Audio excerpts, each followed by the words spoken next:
حضرت بلال رضی اللہ عنہ کا تعلق حبشہ موجودہ ایتھوپیا سے تھا۔ ان کے والدین آزاد لوگ تھے، لیکن بلال کی زندگی غلامی میں گزری۔ بچپن سے ہی ان کے دل میں اللہ کی محبت اور عبادت کا جذبہ موجود تھا۔ بلال کا بچپن سخت محنت، خوف اور غلامی کی کڑی حقیقتوں میں گزرا۔ ان کے مالک عمرو بن ہشام ایک طاقتور اور ظالم شخص تھے۔ غلامی کی حالت میں بھی بلال کے دل میں اللہ کی عبادت کی روشنی کبھی مدھم نہ ہوئی۔ جب بلال نے اسلام کی تعلیمات سنی تو وہ دل سے متاثر ہوئے اور دل سے اللہ کے سوا کسی کو معبود نہ ماننے کا عہد کیا۔ ان کے ایمان نے انہیں ہر ظلم کے مقابلے کے لیے تیار کیا۔ غلامی اور سخت ازملفاش ان کی صبر اور قربانی کے امتحان کا حصہ بنے۔ ایمان کی طاقت انسان کو مشکلات میں ثابت قدم رکھتی ہے اور اللہ کی محبت دل کو سکون دیتی ہے۔ حضرت بلال رضی اللہ عنہ نے اسلام قبول کیا، لیکن ان کے مالک نے یہ دیکھ کر سخت اذیتیں دینا شروع کر دی۔ تشدد اور صبر۔ انہیں دن بھر سخت کاموں میں مشغول رکھا جاتا۔ کبھی سورج کی تپش میں کھڑا کیا جاتا، کبھی سینہ آپیٹ پر پتھر رکھ کر اذیت دی جاتی۔ مالک کہتے، اگر اسلام چھوڑ دو تو تم آزاد ہو جاؤ گے، لیکن بلال ہمیشہ کہتے، یعنی میں اللہ سے محبت کرتا ہوں۔ بلال کا صبر دوسرے مسلمانوں کے لیے حوصلہ تھا۔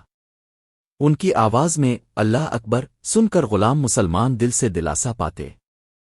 اہم سبق: ایمان میں صبر انسان کو روحانی بلندی دیتا ہے اور ہر آزمائش آسان لگتی ہے۔ تشدد کے مناظر۔ بلال پر کٹھور ترین اذیتیں کی گئیں۔ 1 سینہ آپیٹ پر پتھر رکھنا۔ 2 ریت زمین پر گرنے کی سزا۔ 3 سورج کی تپش میں کھڑا رکھنا۔ بلال کا صبر اور ایمان۔ بلال کبھی اللہ کی عبادت نہیں چھوڑتے۔ وہ اکثر آسمان کی طرف دیکھ کر کہتے، اللہ میرا مالک ہے، وہ میرا حامی ہے۔ ان کی صبر کی مثال دیگر مسلمانوں کے دلوں میں روشنی کا سبب بنی۔ اہم سبق: ایمان کی طاقت سے ہر سخت آزمائش کو صبر کے ساتھ جھیلا جا سکتا ہے۔ حضرت بلال کی آزمائش ذاتی نہیں تھی، بلکہ دوسروں کے لیے بھی رہنمائی تھی۔ دوسرے مسلمان غلام ان کی صبر کی مثال دیکھ کر ایمان میں مضبوط ہوتے۔ بلال کی آواز میں اللہ اکبر سن کر لوگ دل سے دلاسا پاتے۔ ان کی قربانی سے اسلام کا پیغام مزید قوت پکڑتا۔ اللہ کی محبت اور صبر دوسروں کے لیے بھی رہنمائی بن سکتا ہے۔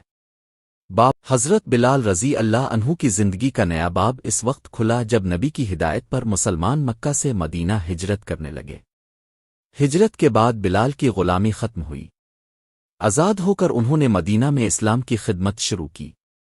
بلال کو پہلی اذان دینے کا فخر حاصل ہوا، جس سے اسلام کی روحانی قوت سب کے سامنے آئی۔ اہم سبق: صبر اور ایمان کے بعد اللہ کی طرف سے فتح اور رحمت آتی ہے۔ باب: حضرت بلال رضی اللہ عنہ کو مدینہ میں نبی نے پہلی اذان دینے کی ذمہ داری دی۔ ان کی آواز میں ایمان، عشق الہی اور صبر کی عکاسی ہوتی تھی۔ پہلی اذان سن کر صحابہ کرام کے دلوں میں اللہ کے قریب ہونے کا جذبہ بڑھ گیا۔ بلال رضی اللہ عنہ ہمیشہ نبی کے ساتھ رہتے اور ان کی خدمت کرتے۔ جنگوں اور مشکل حالات میں وہ ایمان کی مثال بنے۔ ان کی قربانی اور صبر نے پوری امت کو متاثر کیا۔ اہم سبق: ایمان اور قربانی انسان کو اللہ کے نزدیک بلندی عطا کرتی ہے۔ حضرت بلال رضی اللہ عنہ نے زندگی کے آخری سالوں میں بھی اسلام کی خدمت جاری رکھی۔ انہوں نے مدینہ اور دیگر علاقوں میں اذان دی اور لوگوں کو اللہ کی طرف بلایا۔ ان کی زندگی ایک روشن مثال بن گئی کہ ایمان، صبر اور قربانی کی قدر کبھی زائل نہیں ہوتی۔ اہم سبق: ایمان کی روشنی ہر نسل کو رہنمائی فراہم کرتی ہے۔